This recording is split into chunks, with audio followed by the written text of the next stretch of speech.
Bismillahirrohmanirrohim. Assalomu alaykum va rahmatullohi va barakatuh. Aziz do'stlar, jannat yo'lchisi dedik. Jannat sari yo'l olgan odam hayotida bir necha bekatlardan o'tishligini gaplashdik. Birinchi bekat siz biz yashab turganimiz bu hayot. Alloh azza va jallani imtihon dunyosi, qaysiki jannatdan nishonalar, qaysiki jannat ne'matlarining bir xamir uchidan patir sifatidagi ba'zi ko'rinishlar, mana bu kabi go'zal manzaralar va boshqa turli tuman nozi ne'matlar bilan to'lgan, ayni zamonda qiyinchilik va mashaqqatlar bilan yo'g'rilgan bu dunyo, imtihon dunyosi inson bolasining birinchi bekati ekanligini aytib o'tdik. Ikkinchi bekatimiz qabr dedik.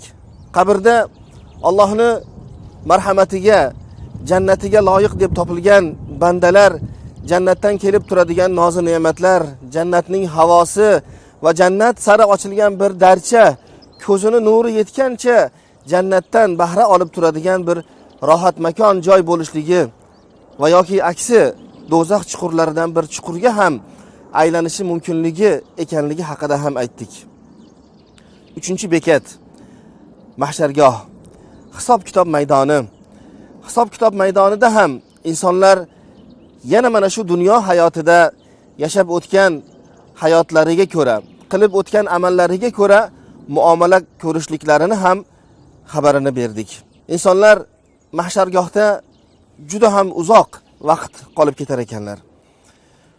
Vaqt uzaygandan keyin bir-birlariga qarab ahvolimizni ko'rmayapsizlarmi?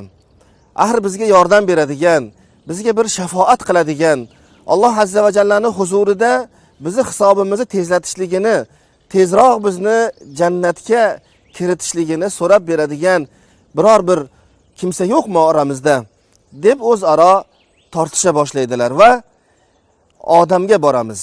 Insoniyatning avvali, insoniyatning otasi bo'lmish Odam alayhissalomga borib bu talabimizni yetkazamiz deydilar va Odam alayhissalomning yoniga keladilar.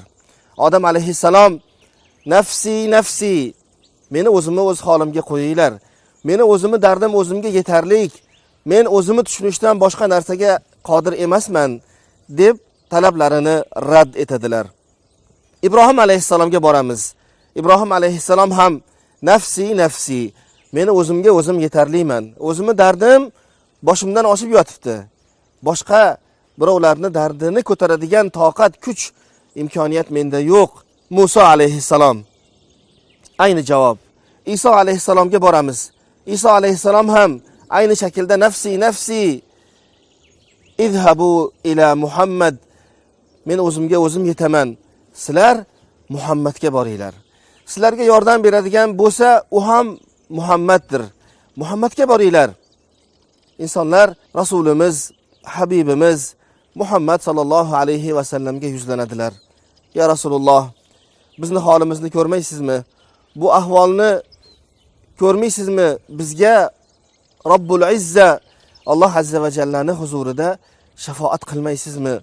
deb insonlar Rasululloh sallallohu alayhi va sallamdan shafaat talab qiladilar. Rasul akram sallallohu alayhi va sallam ana laha, men bu ishga borman deydilar va o'zlarini tillaridan shunday bayon qiladilarki, Allohning arshini ostiga boraman va sajda qilaman. Alloh hech bir bandasiga bermagan ilhomlarni beradi.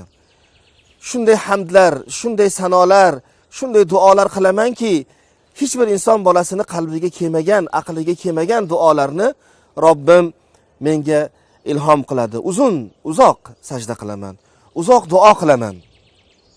Va so'ngida, nihoyatida Alloh azza va jalla ya Muhammad irfa ra'sak. Ey Muhammad, boshingizni ko'taring. Is'al tu'ta washfa tushaffa. Ya'ni so'rang, so'raganingiz beriladi. Shafaat qiling, shafaatingiz qabul qilinadi deydilar. Alloh azza va jalladan Rasululloh sallallohu alayhi va sallamga berilingan bu ulug' maqom, bu katta imkoniyat butun ummatlarini shafaat qilishlikka yetarlik bo'ladi. Rasululloh akram sallallohu alayhi va sallam Alloh azza va jallaga ummati ummati, ya'ni ummatim, ya Robbim, meni ummatimni holi mana bunaqa, ummatimni shafaat qilgani keldim. Shafaat degani nima degani? Shafaat bir hurmatli inson hurmati so'zi o'tadigan boshqa bir insonning huzurida kimlarnidir foydasiga so'rab berishligi, talab qilib olib berishligiga shafaat deyiladi. Rasululloh sallallohu alayhi va sallam Allohning huzurida ummati uchun, balki butun insoniyat uchun shafaatchi bo'lar ekanlar.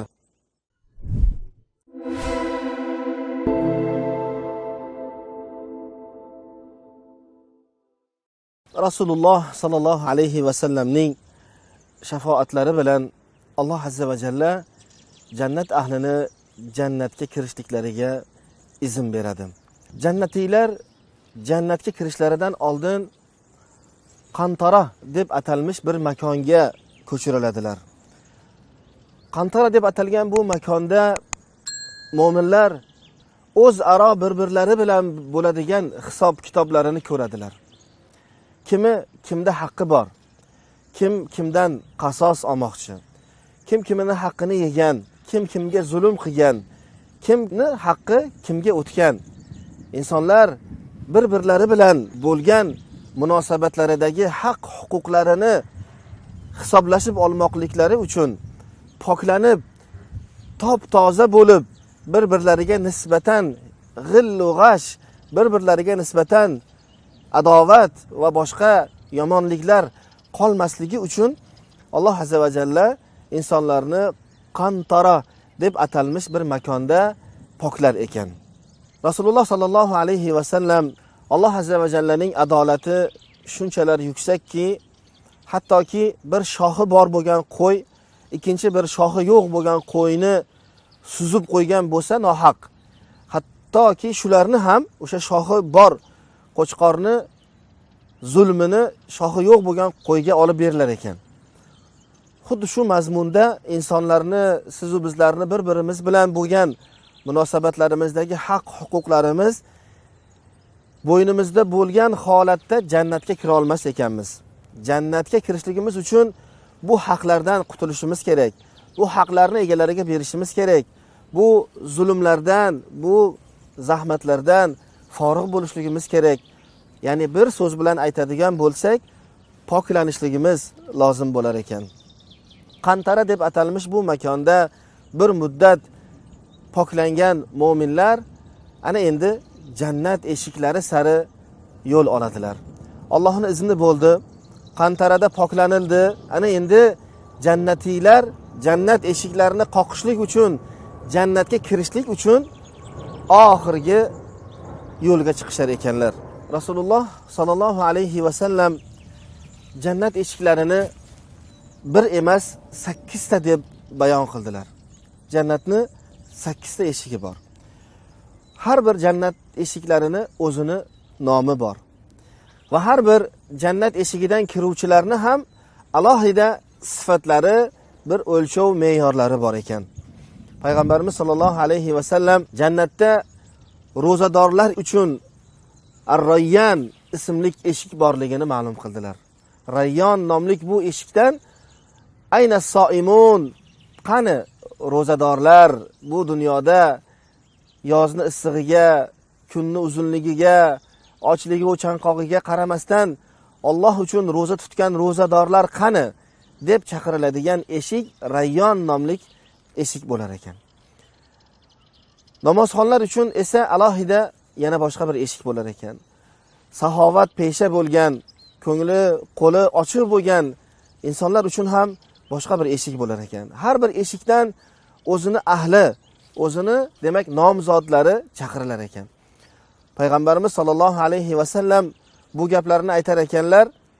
Abu Bakr radhiyallohu anhu ya Rasululloh, bu eshiklarni qo'ying.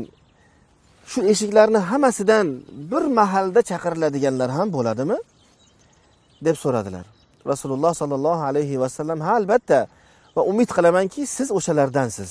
Ya'ni har eshikdan nomingiz chaqirilib tursa, tasavvur qiling.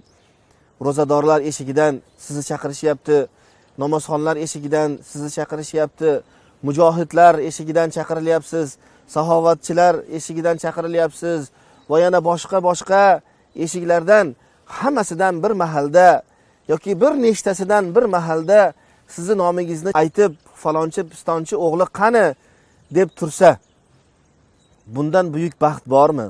Bundan buyuk ne'mat bormi? Rasululloh sallallohu alayhi va sallam Abu Bakr radhiyallohu anhu ga mana bu bashoratni berdilar. Siz jannatni 8 ta eshigini hammasidan bir mahalda chaqirilasiz dedilar. Alloh siz va bizlarni ham mana bu eshiklarni hammasidan bo'lmasa ham aksariyatidan chaqiriluvchilardan qilishligini so'rab qolamiz. Jannat ahllari jannat eshigi tomon bordilar. Lekin jannatning eshiklari yopiq edi, qulf edi. Eshik yaqiniga kelib to'plana boshladilar. Eshik yonida turgan jannat ahllari qachon endi bu jannat eshigi bizga ochilar ekan? Mana bu vaziyat, mana bu holatda kutib turar edilar. Lekin ichlaridagi zavq va shavqlari, xursandchiliklari, bu eshik ochilgandan keyin ichkarida biz nimalarni ko'ramiz? Mana bularni hayajoni ularni tamoman bir qamrab olgan holatda sabrsizlik bilan bu eshiklarni ochilishini kutib turibdilar.